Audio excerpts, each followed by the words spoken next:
Now, our next question comes from a listener in Baltimore, Maryland, who writes, in Acts chapter 15, James recommends that Gentile Christians refrain from idols, things strangled, and from blood.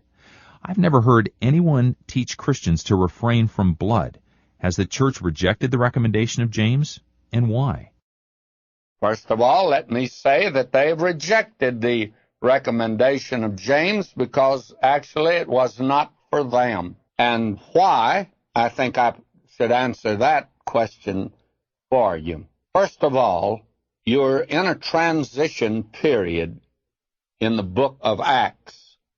Transition from the dispensation of law to the dispensation of grace.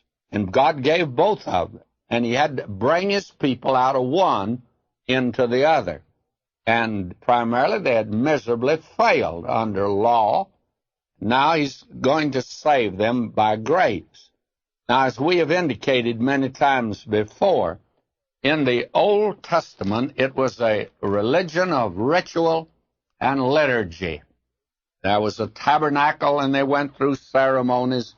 They offered sacrifices. And God was teaching his people great spiritual truths in this way. Now, when you come to the book of Acts, the gospel goes out to Gentiles. Before, there were many Gentiles that came to a knowledge of the living God, but they had to come in through Judaism. They came in through the Mosaic system, through the law. Now, the question is, should they continue doing that? When anyone was converted, should they put them back under the law?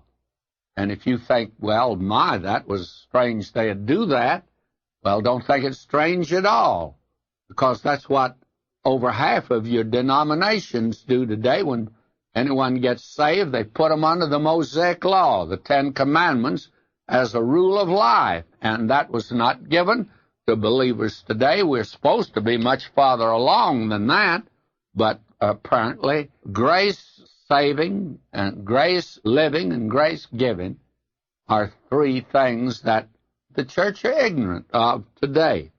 Now, let me then zero in on what James is saying here. Now, it's in the 15th chapter.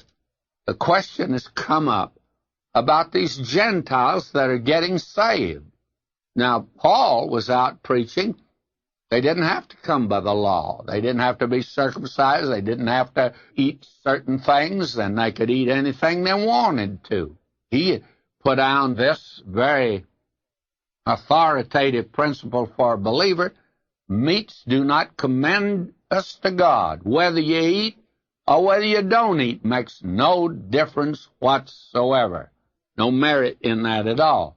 Now, James here is saying practically the same thing. And he said, now you're to keep yourself from idols. Don't go back to idolatry. Don't offer things strangled. The blood was always drained out of the sacrifice that Israel offered. And from blood, keep yourself from that. All of this has to do with religious ritual, by the way, and worship, not so much what you eat. He dealt with that later on.